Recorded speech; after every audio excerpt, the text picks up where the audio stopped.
Hello guys. I'm here back again with the 20th episode of Ammonia Void.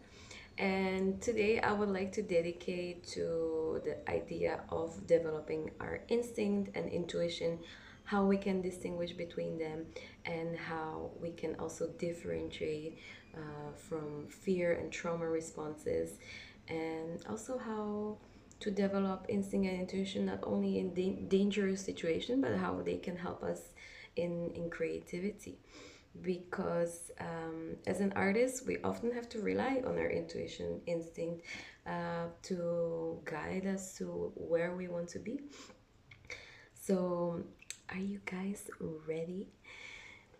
So let's start with this idea of when you enter a certain room, a meeting, a studio, perhaps even a relationship.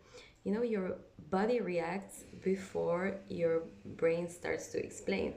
So it's very important to pay attention what exactly is happening in that moment, because this microsecond of something happening, this is what we call instinct. So let's go. Um, Instinct is something that you feel very much inside your body. It's immediate. It's something that was evolutionary put into our bodies. Um, so it's very much linked to our nervous system. It's something that makes your stomach drop when you feel something's kind of off, when you step back, when you see a car moving too fast next to you.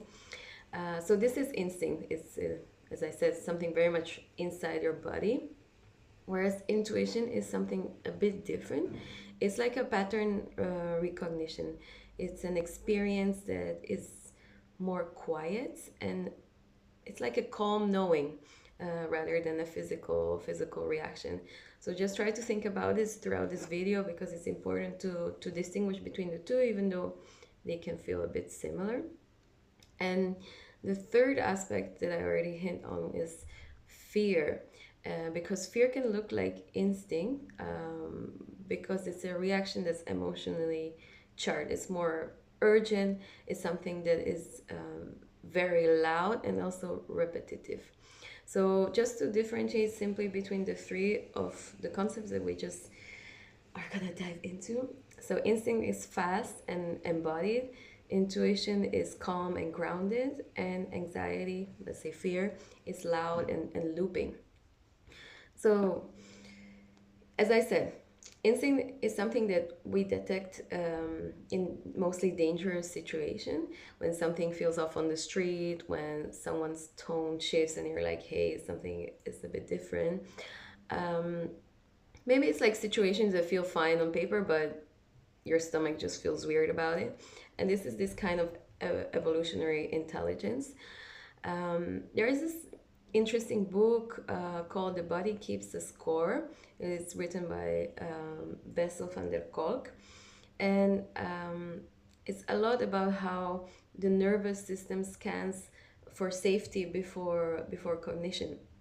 And all this is done to protect you, to make you avoid dangerous situations, to not get into them. And of course, in this sense, instinct is something that we have to be aware to protect ourselves. But I think instinct is also something that can also protect our creativity, our energy, our boundaries. So we don't have to apply it only in dangerous situations in the street or something like that. There are these a few influences, of course, that talk about instinctive reactions. One of them is Carl Jung, who linked instinct or decision making very much to the unconscious. So he also said that instinct is something that's archetypal, ancient, and collective. So it's like a accumulated human memory. So it's also something very powerful and not necessarily individual. And in Adlerian psychology, it's very much linked to patterns that we develop early in life as children.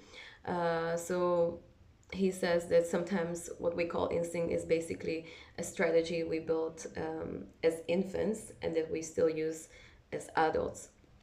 So what does this mean? Um, Sometimes this means that a strong reaction is not necessarily knowledge or wisdom, but sometimes it's like a wound that can stem from our childhood, that can stem from a certain trauma. So we have to ask ourselves, is this actually instinct? Is this some kind of conditioning? Is this alignment? Is this protection from old pain? So this is where inner work becomes really essential. And I'll explain what inner work, what I mean by that, okay? Currently, we live in this world where we very much reward this override. We live in a burnout society. And we trust numbers so much more than sensations. Also, this visibility is so important, which really mutes alignment. And we become very disconnected. We usually ask ourselves, oh, will this artwork or thing perform well? Will it sell? Instead of asking, how does it really feel for me? Do I feel aligned with the work or not so much? Or do I feel joyful to share this with the world? You know, this is all linked to capitalism, and I know I a little bit of a hater of capitalism in my Ammonia Void episodes, but it's all connected, and I feel that capitalism is causing so much negativity and in terms of self-perception, and also our instincts, intuition get very much pushed aside because of the system. It also goes hand in hand with social media, which train us to compare. So this external validation replaces our inner orientation, which of course dilutes our connection with ourself and with others. This is why our instinct gets quieter, and we kind of stop listening to our feelings, to feelings of others. So I will tap into how we can develop our instinct. Okay, developing our instinct is very much linked to finding our own inner depth. Abstract, I know. I will explain. So this may take a bit of time and practice, but it is definitely achievable. There's hope for you. And I know this with myself that from time to time it's something that I need to revisit, because living in a city, I feel that we are so much more disconnected than people who live more in quieter, natural environments. So it's good to do a checkup with oneself once in a while, once a month, let's say. Um, and you can do this by trying to be more perceptive to your surroundings, to your own feelings, and to also showing empathy with others. Because I think these little things can actually put you on a better footing, not only of other people's emotions, but also your own, because you just become more sensitive, or you notice things easier. And we can compare instinct to like this idea of flipping a pancake, because if you're too soft, it's gonna just like break into pieces, but if you're too hard, it kind of flies off the pan. So you have to try it a few times to find the right balance. And it's exactly like this with instinct, because it kind of develops through lived experience. There are a few practices that I like to do. There are little tips you can develop your own. One of them is this doorway practice. If I enter a space, I like to be very perceptive of how I feel when I enter through the door, and what is my like first bodily reaction. And over time, you train yourself to recognize a certain pattern. And I did this a lot when I moved here in Paris, because if I didn't feel good going through a door, I knew that I'm gonna stay at this place maximum 20 minutes. have a drink, and leave. Because intuitively, I felt that if I stayed too long, it might drain me, or simply it just, not to be mean, but maybe it can be a waste of my time, or it's not gonna bring anything in. It's just this feeling that I followed, and it made me feel so much better actually when I listened to this first bodily reaction. You can also apply this 24-hour rule. This is maybe more related to decision making. Um, if something feels off, don't give an answer immediately. Wait those 24 hours uh, for your nervous system to calm a little bit, get your instinct a bit clearer in silence. Silence is very important here. I think this is very much related, let's say, to signing contracts, business deals related to your work. So, to make important decisions when you're not really sure or something feels a bit off, give yourself those 24 hours, and you'll see that maybe you'll have more clarity after. So you don't rush into certain decisions that you might later regret. Um, in creative practice, it's good to think about doing things that feel aligned, not necessarily, oh, is this work good or is it bad? Just like, does it really sit well with me, what I'm doing at this moment? Or am I just producing something to be liked, to be sold? Think about this, because these things nourish or the opposite, destroy our soul. As creative people, we have to be aware of this, of what we're doing, and if it's actually nourishing ourselves and our creativity. So, to develop this awareness, you need to be very much in touch with your feelings. Just detach a little bit from the fear and shyness, and you have to be more bold, more like, bam, I'm actually gonna be fearless and do this. And then these kind of reactions, this kind of behavior will help you feel more aligned with what you do. And it also, like, this gut feeling gets a bit stronger. So how do we develop intuition? So we move from instinct to intuition. Okay, intuition is more quick. It's like it comes and goes, you know. It's delivered in a bit more calmer manner, um, even if it's about something negative. So, for instance, your intuition works better if there is actual space for it. Um, and for this, you have to cultivate self awareness. Everything is connected in instinct, intuition, you know. So, to really develop your intuition, you have to get to understand yourself better, how your body feels, how your mind works, how you respond to external stimuli.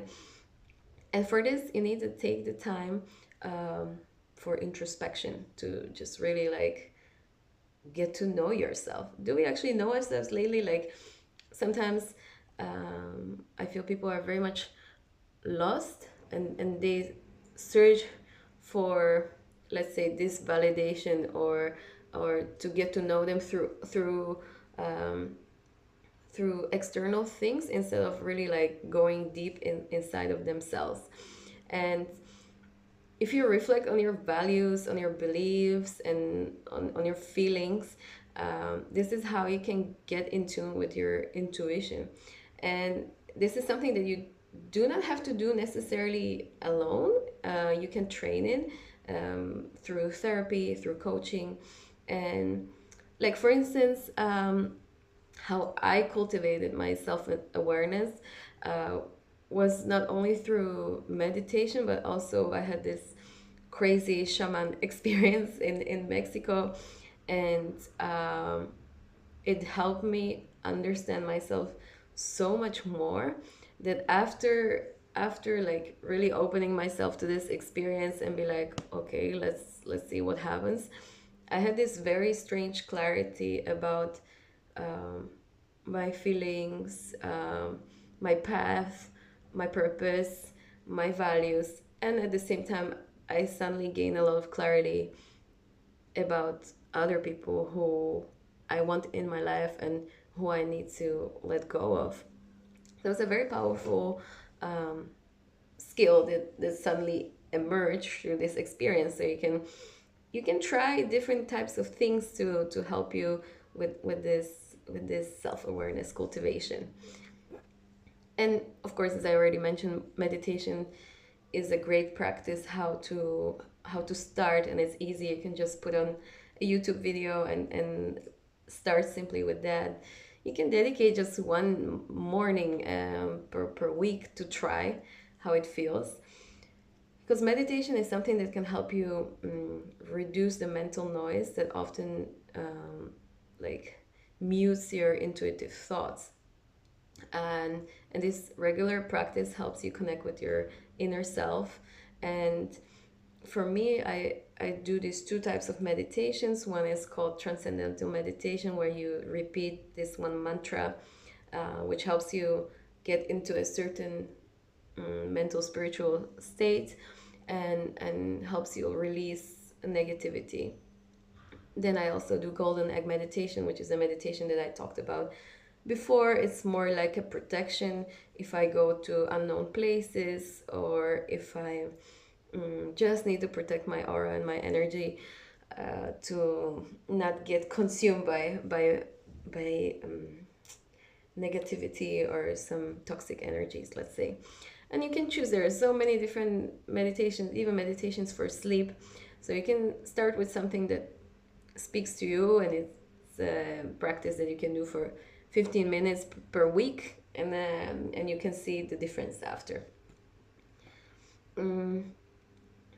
Another thing is how you can develop your gut feeling, which I practice a lot in when I work on certain photography projects, and especially abroad, and when I don't know where to go. Let's say in Latin America, it's not very recommended to walk with your phone in your hand in the streets. So I started doing these kind of trust walks, where I would just arrive into a certain area, and I would think about a concept that I'm trying to develop in this place, whether it's related to happiness, transcendence, whatever. And I would just walk and see where I would want to go.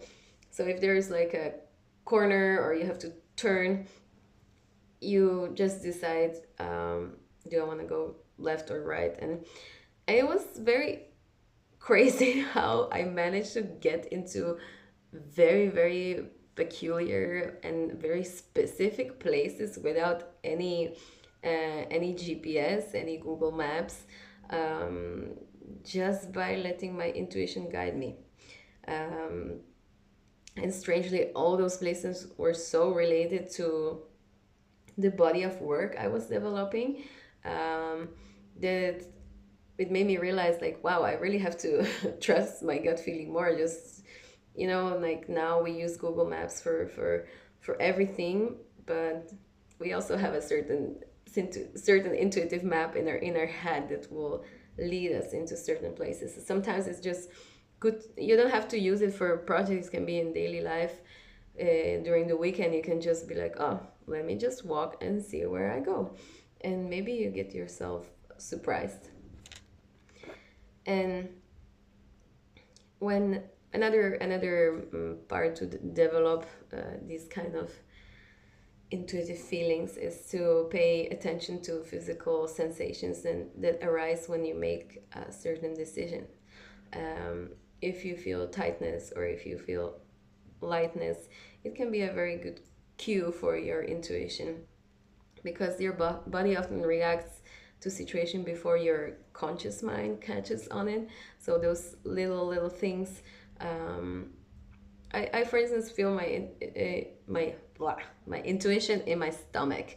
Some people feel it a bit different, but I have it very much linked there. So if something just is not okay, my stomach tightens like crazy, like somebody's punching me. So I'm like, okay, maybe not the best. And I always calm my stomach like like the guardian angel, like working overtime and telling me like, Linda, get the hell out of this situation if you can. And so I just learned to listen to it, and I think you can too. Wherever you feel this, you know it's this one part of your body that knows. um, so apart from all these strategies that I told you, you can also practice mindfulness, you can journal, you can do creative activities, and most importantly, actually try to find some solitude, like being alone without any distractions, not talking to anybody, just be alone with your thoughts, your feelings. This can help you a lot to put your senses more alert and more sensitive to your surroundings and to yourself, to other people. So this brings me also to a little bit darker side of instinct. We move back to instinct because um, sometimes our reactions can be confusing because um, it doesn't necessarily relate to instinct or intuition, but it's rather a trauma response. We can feel mm, we can feel like a lot of fear and anxiety and all these repetitive thoughts, which are not necessarily a gut feeling, but it's more like a trigger that is uh, suddenly awake because something happened to us in the past. So it's important to also be aware of that, and through this self-reflection therapy and inner work, and of course time, you become more aligned and you know how to differentiate between these three types of responses, and you also learn how to respond to them. So this brings me to the takeaways of today's episode. So just to summarize a little bit again, what we learn about instinct is that it's something very bodily and immediate, and intuition is rather calm and integrated experience, whereas fear and anxiety is something repetitive, it's emotionally charged, and it's just very important that it's not the same as instinct and intuition. uh, this also of course means that not every strong reaction is knowledge, some are trauma responses. And what I talk about, external validation can disconnect us very much from our inner orientation. So it's good to shift from that towards inside, not the outside. And as I described in this episode, instinct is something that develops through practice, through alignment, through some kind of awareness.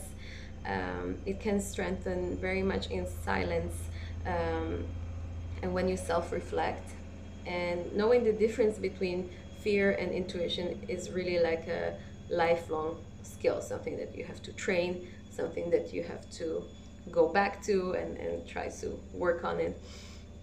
So the instinct is very much all about alignment, about knowing, about some certain clarity. So to improve your intuition, your instincts, it's all about patience, self-awareness, and practice. It's like a muscle, muscle that becomes stronger over time because you exercise it. And you can incorporate these strategies into your daily life to enhance your intuitive abilities, which can lead to a more fulfilling and purposeful life, which is all what we strive for, no? So let me leave you with two questions that you can think about during your meditations, during your self-awareness practice. So the first one is, what does my body say before my mind interrupts? This is a question that you can use if you go to new situations, new places. How does it feel? The second question, what kind of life would I build if I trusted my instinct more? This is a question, deeper one, so think longer about this one. And this is it from me for today. I hope you enjoyed. I hope it's a little bit clearer now, the differentiation. And if something is still abstract, feel free to comment, message me. I would really appreciate if you could share, subscribe, and like, so that more people can learn about my channel. Thank you, and see you soon. Bye.